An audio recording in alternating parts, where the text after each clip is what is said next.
Isang napakagandang puzzle mga kapalit ang aking ituturo sa inyo. Dito pala ay talo na ang itim. Ang unang titira ang puti papunta doon sa ibabaw. Paano nga ba natalo ang itim sapagkat ang itim ay may libreng kakainin dito? Paano nga ba mga boss? Ito naman ang ating sasagutin mga kadama. Ang unang tira natin dito. What? Kakain ng itim. Sabay kakain tayo boss. Kain ng itim. Pakain pa tayo.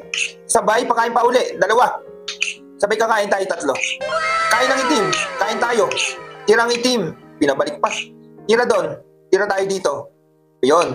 At least dito tayo. Tirang itim dyan. Tira tayo doon. Tirang itim doon. Doon tayo. Tira dyan. Pagpakain na boss, ano? Tatabla pa. Ata. Tira dyan. Doon tayo. Pag doon, ilag. Dito, dama. Siyempre, pag tumira dyan, dito tayo. Pag tumira doon, balik lang uli. Diba? Sakto ang timing. Pagkain, no? Kain tayo dalawa. Talo ang itim.